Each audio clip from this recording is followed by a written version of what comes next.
నమస్తే శ్రీమాత్రే నమః శ్రీ గురుభ్యో నమః. అయితే నేను ఎప్పుడూ మీ ముందుకు ఒక్కొక్క ప్రతి నెలలోనూ వచ్చే రాజయోగాలను మాత్రమే వాటితో మాత్రమే నేను మీ ముందుకు వస్తాను.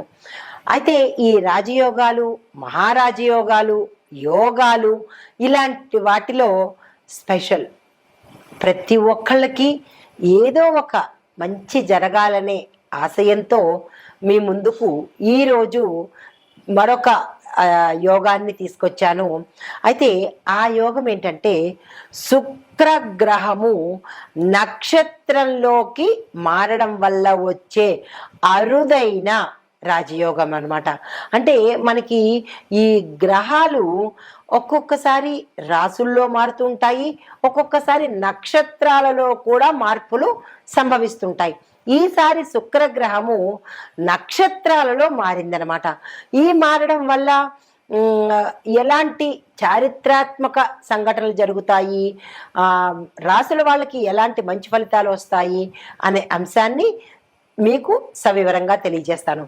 అయితే ఈ శుక్రగ్రహ మార్పులు, నక్షత్ర మార్పులు ఏ సమయంలో ఏ రోజు నుంచి ఎలాంటి ఫలితాలు ఇస్తాయి అంటే కనుక జూన్ 13 నుంచి 2025 అంటే గత నెల 2025 జూన్ 13లోనే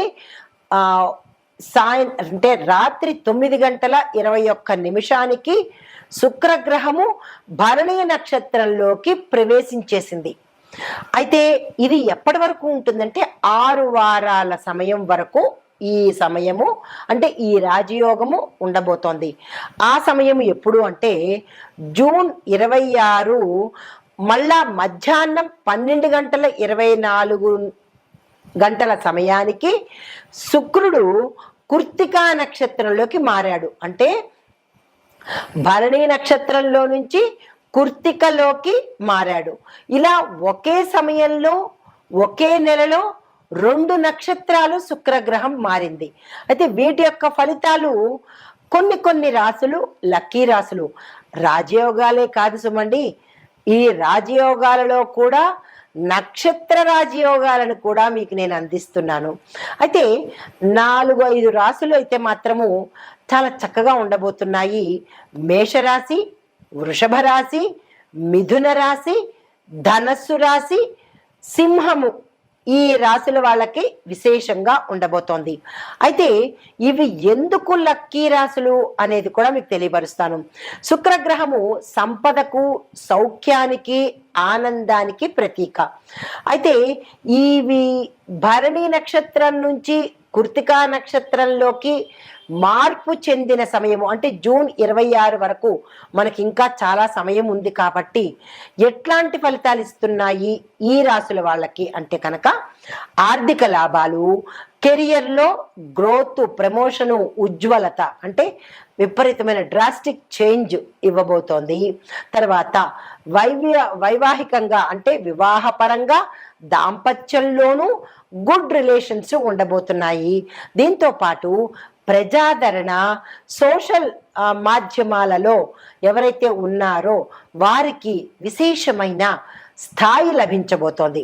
అయితే ఏ నెలలో ఎంతెంత కాలం ఉంటుంది అనేది కూడా మీకు తెలియపరుస్తా. మీకు ఒక కన్ఫ్యూజన్ రావచ్చు, ఏ నెలలో మేము చూసుకోవాలి, ఎంతెంత సమయం ఉండబోతోంది అనే సందేహం లేకుండా అది కూడా మీకు ఇక్కడ ఇచ్చేస్తాను. అయితే ఈ శుక్రగ్రహము భరణి నక్షత్రంలో జూన్ 13 నుంచి 26 వరకు, కృత్తికా నక్షత్రంలో జూన్ 26 నుంచి సుమారు జూలై 10వ తారీఖు వరకు అనగా 12 రోజులు ఉండబోతోంది. అయితే ఈ 2 రోజులు చాలా గుర్తుపెట్టుకోండి. వీలైతే స్కిప్ చేయకుండా నోట్ చేసుకునే ప్రయత్నం చేయండి, లేదా మరల చూసే ప్రయత్నం చేసుకోండి. శుక్రుడు స్వరాశిలోనే అంటే వృషభ రాశిలోనే జూన్ 29 నుంచి జూలై 26 వరకు ఉంటాడనమాట. ఇది కూడా మీరు చాలా జాగ్రత్తగా ఏ రాశుల వాళ్ళకి ఏ సమయాల్లో అనేది చెప్పాను కాబట్టి రాసుకుని నేను చెప్పే పరిహారాలు కానీ ఈ యొక్క ఫలితాలు కానీ జాగ్రత్తగా చూసుకునే ప్రయత్నం చేసుకోండి. అయితే మొత్తంగా చూసినట్టయితే జూన్ 13 నుంచి జూలై 26 వరకు సుమారుగా 6 వారాల పాటు ఈ శుక్రుడు సంచారం చేయబోతున్నాడు అనమాట. విశేషమైన ఫలితాలను ఇవ్వబోతున్నాడండి. అయితే ఆ రాసులకే కాకుండా దేశకాలమాన న్యాయ ఆర్థిక రాజకీయ రంగాల్లో కూడా మనం చూసుకోవాలి కదా. ఇప్పుడు ఒక్కొక్క పరిధిలోనూ ఎలా ఉండబోతోంది అనేది చెప్తాను. ముందుగా ఆర్థికంగా చూసినట్టయితే ద్రవ్య వేదన అంటే స్టాక్ మార్కెట్లో కావచ్చు పెరుగుదల కనబడుతోంది. టెక్, ఎఫ్ఎంసీజీ, ఐటీ రంగాలలో వృద్ధి కూడా కనబడుతోంది. తర్వాత విదేశ పెట్టుబడులు చాలా ఫ్లో ఎక్కువగా ఉండబోతోంది. వృషభ, మిథున, ధనస్సు రాశుల కలిసే ఈ అనుసంధానం అనేది ఏర్పడబోతోంది. తర్వాత పేమెంట్ వ్యవస్థలో సౌకర్యాన్ని తీసుకొస్తున్నారు. ఈ స్కాముల బారిట ప్రజలు పడకుండా ఉండడం కోసము డిజిటల్ సేవలు, ఈ కామర్స్ సేవలు, అంటే చాలామంది మనకి ఈ పేమెంట్లు, జీపేలు, ఫోన్పేలు ఇలాంటి పేమెంట్లలో స్కామ్స్ ఎదుర్కొంటున్నారు. కాబట్టి ప్రజల కోసము మన ప్రభుత్వము కొత్త కొత్త టెక్నాలజీని మనకి అందుబాటులోకి తీసుకురాబోతోంది. ఈ కామర్స్ ఒకటి, డిజిటల్ సేవలు ఒకటి అందుబాటులోకి తీసుకొస్తోంది. అయితే ఇంకా రాజకీయ పరిస్థితులు చూసినట్టయితే కనుక రాష్ట్ర ఎన్నికల సమీకరణాలు జరగబోతున్నాయి.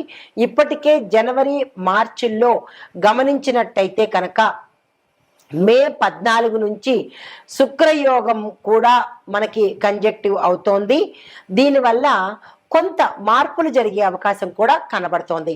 అయితే ముఖ్యమైన నిర్ణయాలు ఎప్పుడు తీసుకుంటారు అంటే జూలై, ఆగస్టు మధ్య కేంద్ర రాష్ట్రాలలో నిర్ణయాత్మక పాలసీలు మనకి ప్రవేశపెట్టబడబోతారు.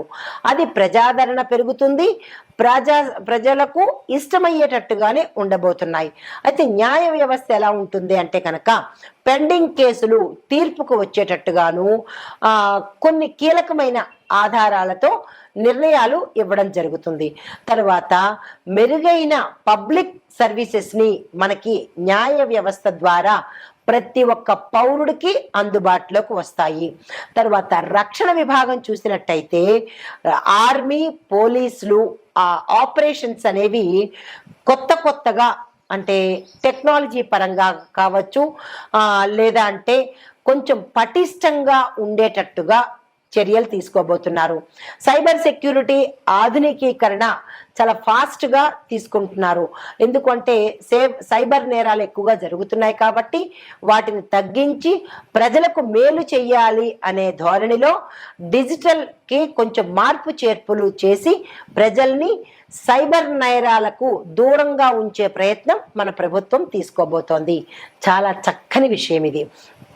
అయితే రాశి వారీగా దేశవ్యాప్తంగా ఈ యోగం ఎలా ఉండబోతోంది అంటే కనుక ఆర్థిక రంగం చూసినట్టయితే లాభాల వృద్ధి, ఎంఎస్ఎంఈ, ఎస్ఎంఈ విభాగాలలో మనకి ఉత్ప్రేరణ, డెవలప్మెంట్ కనబడుతోంది.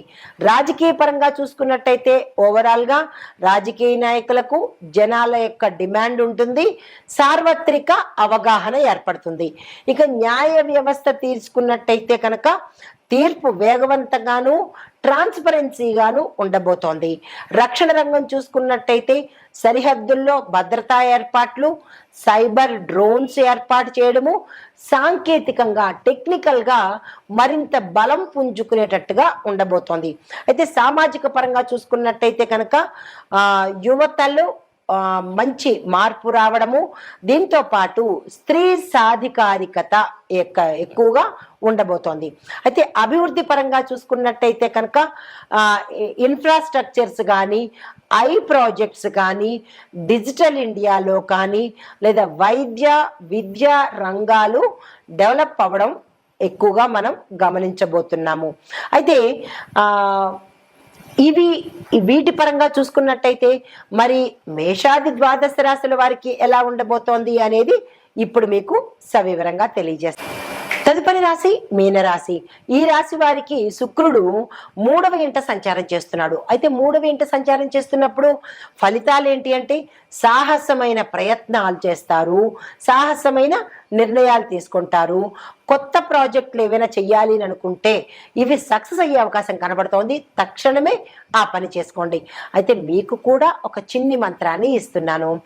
ఓం సుం శుక్రాయ నమః ఈ మంత్రాన్ని 108 సార్లు తప్పనిసరిగా చదువుకోండి. అయితే చేసేటప్పుడు గుడిలో అంటే గురువారం రోజు కానీ శుక్రవారం రోజు కానీ పంచామృతంతో శివలింగానికి మీ పేరిట అభిషేకం చేయించుకునే ప్రయత్నం చేసుకోండి. మరి సూచన ఏంటంటే మీరు ఏదైనా లాంగ్ టర్మ్ ప్రణాళికలు కానీ లాంగ్ టర్మ్ వ్యాపారాలు కానీ ఏదైనా లాంగ్ టర్మ్ కోసం మీరు ఆలోచన చేస్తే సక్సెస్ అయ్యే అవకాశాలు కనబడుతున్నాయి.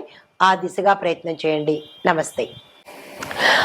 అయితే ఈ శుక్రుడు ఈ నక్షత్రం నుంచి నక్షత్రము, ఇక్కడ చాలా గమనించాలి, రాశి నుంచి రాశి కాదు, నక్షత్రం నుంచి నక్షత్రం మారినప్పుడు ఓవరాల్గా ఎలాంటి ఫలితాలు ఉంటాయి అంటే కనుక జూన్ 13 నుంచి జూలై 26 వరకు ఉంటాడు. ఈ విషయాన్ని ప్రతి ఒక్కళ్ళు గమనించుకోండి. అయితే ఆ సమయంలో నేను ఇందాక చెప్పినట్టుగా ఏ రాశి వాళ్ళు ఏ ఏ పనులు చేసుకోవాలి అనేది చెప్పాను. ఆ సమయాన్ని అలా ఉపయోగించుకోండి. అయితే ఈ నేపథ్యంలో 6 వారాలు శుభప్రాయశ్చిత్త కాలం అనమాట. మీరు ఏదైనా తప్పులు చేసినా దాన్ని ప్రాయశ్చిత్తంగా తీసుకొని ఈ సమయంలో ప్రాయశ్చిత్తం తీసుకోండి. రెండోది 4-5 రాశులు బాగుంటాయని చెప్పాను కదా, అది మేష, వృషభ, మిథున, ధనస్సు, సింహరాశులు చాలా చక్కగా ఉండబోతున్నాయి. ఎలా? ఆర్థికంగాను, కెరియర్ పరంగాను, కుటుంబ పరంగాను చక్కగా ఉండబోతున్నారు. అయితే ఇంకా దేశవ్యాప్తంగా ఓవరాల్గా ఎలా ఉండబోతోంది అంటే కనుక ఆర్థిక వృద్ధి ఉంటుంది, రాజకీయంలో కొత్త చరిత్రలు రాబోతున్నాయి, న్యాయం పారదర్శకంగా ప్రతి ఒక్కళ్ళకి ప్రతి పౌరుడికి అందుబాటులోకి వస్తుంది, భద్రతలో మన దేశము టాప్ రేంజ్లో ఉండబోతోంది. అంటే భద్రతా ఏర్పాట్లు చాలా విస్తృతంగా తీసుకోబోతున్నారు. అయితే ఇది ఒక గోల్డెన్ పీరియడ్ అని చెప్పొచ్చు. జూన్ 13 నుంచి జూలై 26 వరకు ప్రతి ఒక్కళ్లకు ఇది గోల్డెన్ పీరియడ్. దీన్ని వృధా చేసుకునే ప్రయత్నం అస్సలు చేసుకోకండి. నమస్తే.